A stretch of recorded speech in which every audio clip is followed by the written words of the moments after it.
Үндістандық 14 жасар көріпкел астролог Абиге Ананд былтырғы жылдың жаз айында дүние жүзінде індет тарайтынын айтқан болатын. Сонымен қатар жаһандық апаттың орын алатынын да болжады. Оның айтуынша, сол жаһандық апат жақын арада қайда орын алатын көрінеді. Былтырғы жылы көріпкел жеткіншектің коронавирус пандемиясы жайлы айтқан көріпкелдік болжамдарын барлығы күлкіге айналдырған еді. Алайда оның айтқан сөздері дәлме-дәл орындалғаннан кейін, оның осы жол айтқан көріпкелдік болжамдарын барлығы да мұқият тыңдады. Оның былтырғы жылдың жаз айында айтқан көріпкелдік болжамында мынадай болжамдар айтылды. Жер бетіне бұрын-соңды болмаған өте қауіпті індет түседі.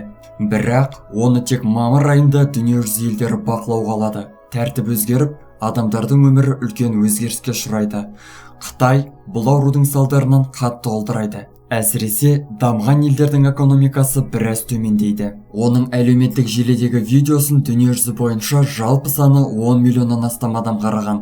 Жақында ол жаңа болжамдарын көпшіліктің назарына ұсынды. Онда жер бетінде ғаламат апат орын алады деген. Бұл апат коронавирус індетінен анағұрлым қауіпті әрі сұмдығырақ дейді. Оның сөзінше, бұл апат тағы да бір қауіпті вирус немесе табиғи апат болуы мүмкін. Үндістандық жеткіншек те қауіпті датаны шамамен 20 желтоқсан болуы мүмкін деп болжады. Ал оның қасіреті 2021 жылдың наурыз айына дейін, яғни күн мен түннің теңелуіне дейін жалғасуы мүмкін екенін айтты. Ананд өз елінде барынша танымал көріпкел. Ол еліндегі алтын мен күмістің бағасын дәлме-дәл болжайтын жалғыз көріпкел деседі. Анандтың айтқан экономикаға қатысты болжамдары қазіргі күні дәлме-дәл орындалып жатыр. Мысалы, дамыған Европа елдерінің өзінде тұрмысы төмендеп, көшеде тегін ас сұрап жүрген халықтың саны күрт өсіп кетті. Жұмыссыздық белең алып, көптеген ата дүркіреп тұрған кәсіпорындар жұмыстарын тоқтатты. Аталған індетке дейін сол адамдар осындай жағдайға тап боламыз деп ойламаған болса керек. Ананд өз елінде көптеген адамдарға алтын мен күмістің бағасын дәл болжап, олардың байып кетуіне көмектескен. Оның өткізетін дәрістеріне 100 мыңнан астам адам қатысатын көрінеді.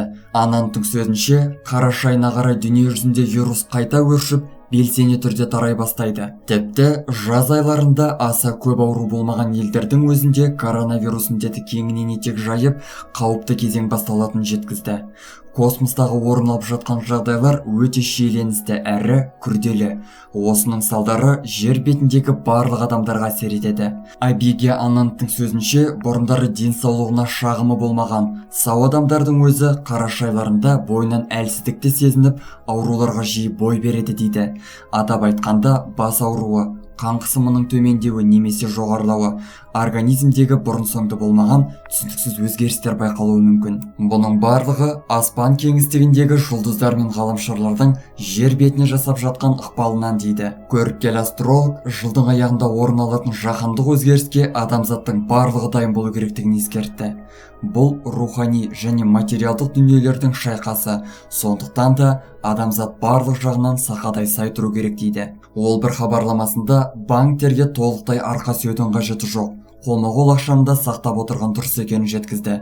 Себебі жылдың соңы жақындаған сайын әлемдік экономикада мәселелер туындап, бұның барлығы бірінші кезекте банктерде байқалады. Құрметті көрермен, барлық көріпкелдердің болжамдарын салыстыра келе, ең алдымен рухани тұрғыда таза болу керектігін түсіндім. Құдай алдындағы міндеттерімізді дұрыс атқарып, ешкімнің ала жібін аттамай, жамандық жасамай, кесірімізді тигізбеуіміз керек. Атақты көріпкел Ванг айтқандай, арам пиғылды адамдарды белгісіз аурулар жер қойнына тартады деген.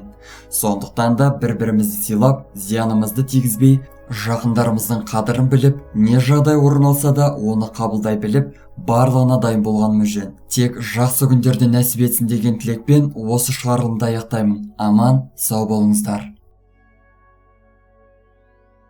Достар, біздің каналға жазылып, лайк басуды ұмытпаңыздар. Келесі шығарылымдар тек қана сіздер үшін.